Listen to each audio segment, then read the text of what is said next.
Hey guys, Infidel1258 here. Today I'm going to do some guild brawl preparation.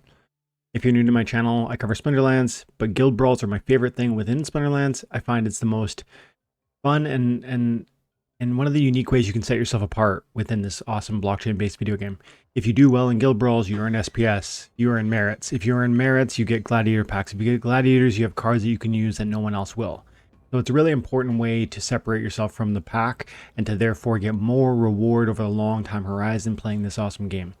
Before we go any further, I need to check in with SplinterCoach.com. SplinterCoach.com is a website that will track your personalized battle history for $5 a month. You can see how you win and lose within Splinterlands, and that data is fun to look at, but also too, it's going to help you get better.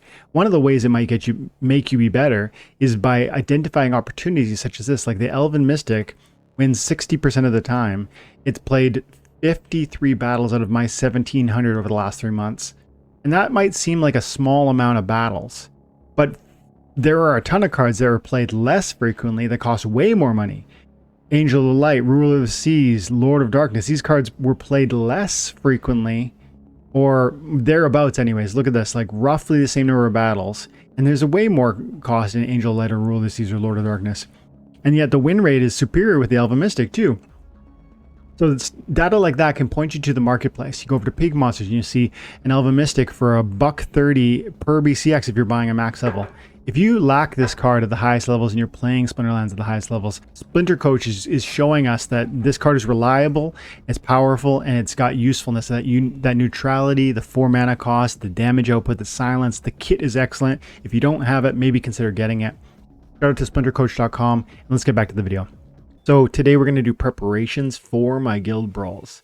What that means is that there's just certain steps that I can do that I think will give me a distinction or an advantage over my opponents. And it starts with understanding who my opponents even are. And so you need to know your fray. I'm in fray number 15, and then you can see your competitors by looking at all.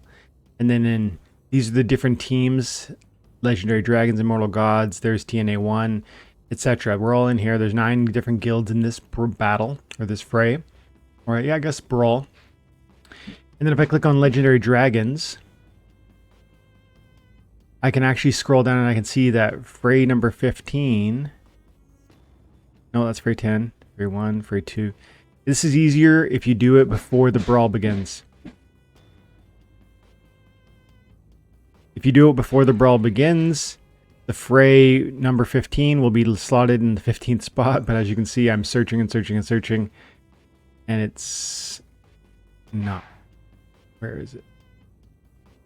They actually, I think they don't have a reconnector. Yeah, there we go. Reconnect Nature is my fray 15 competitor from Legendary Dragon. So I can click on Reconnect Nature,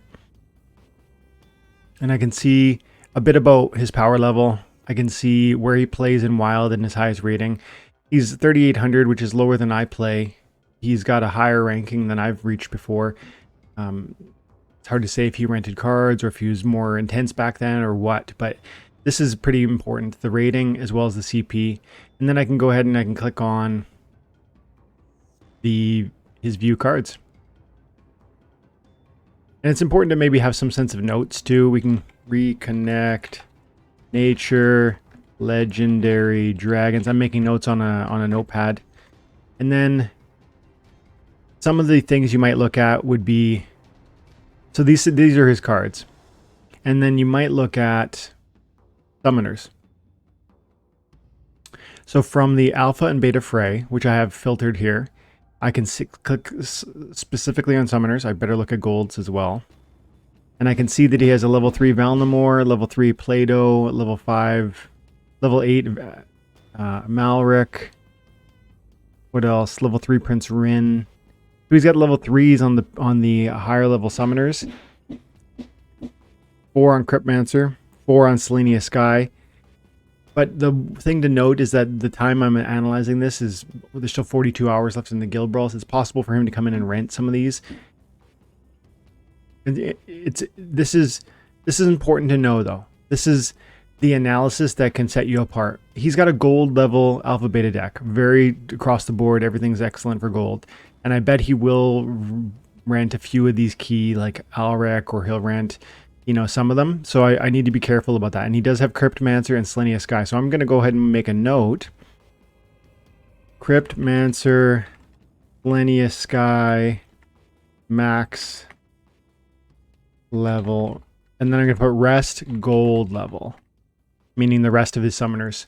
And then another important distinction that can really set apart a players. I look at the units, but there's a million units to look at.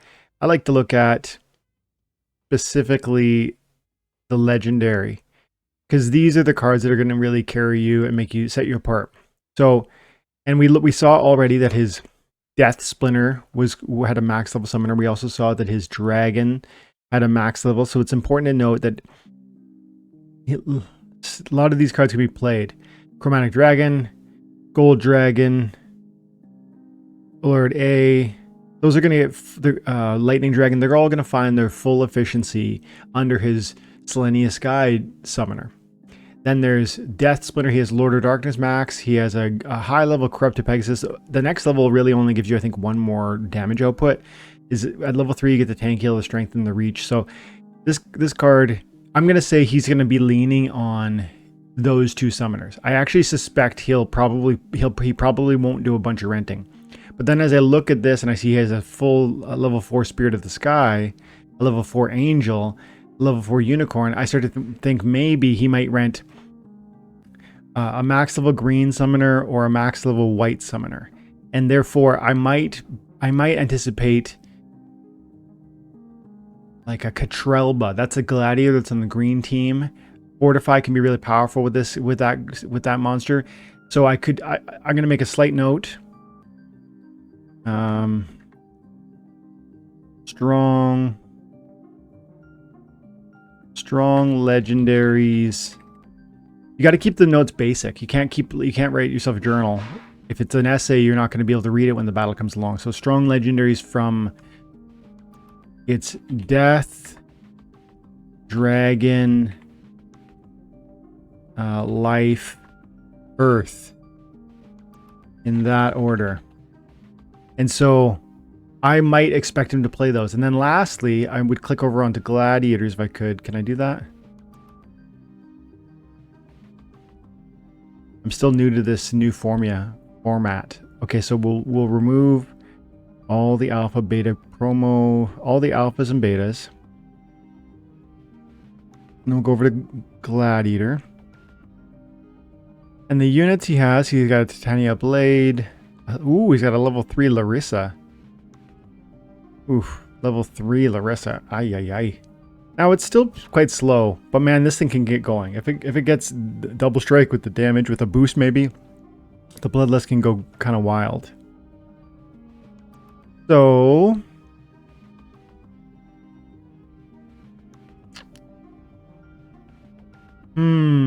as I look at these,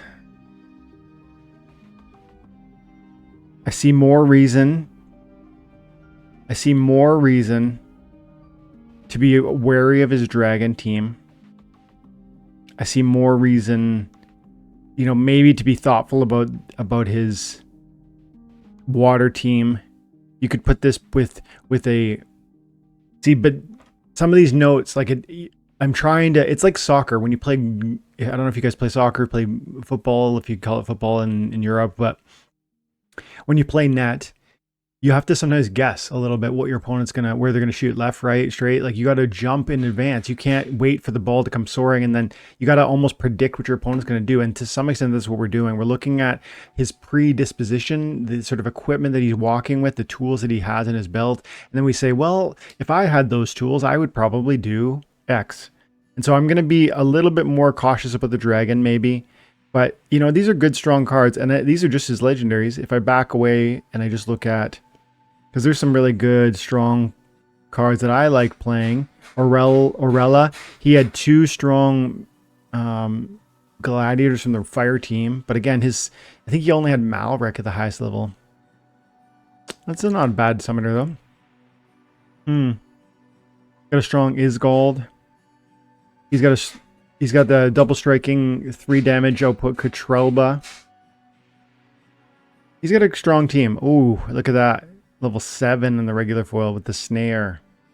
And the 4 speed. Ooh. I'm definitely gonna be mindful of his Catrelba. And look at the speed on this Lightfoot. And Larissa. Yeah.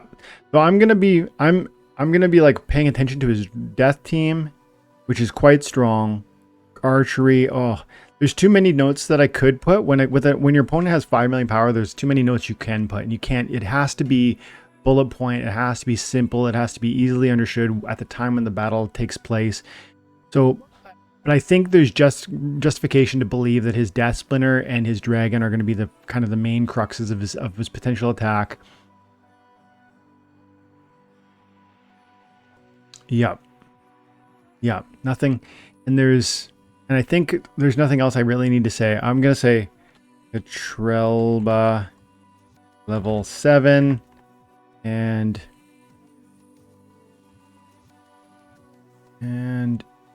no, I feel like that. I mean, yes, Larissa level 3. No, I feel like that's all I really need to know.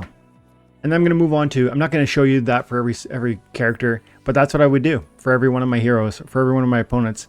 And that is like a basis that I can bring to the battle when I click on my submit team and it ends up showing me you're fighting off against Reconnect Nature, Legendary Dragons. I know a little bit about what he's got. And mind you, in the next 40 hours, because there's 40 hours before the guild brawl happens, actually before the battle's like finalized, there's a possibility he comes in and rents more. I have to be aware of that.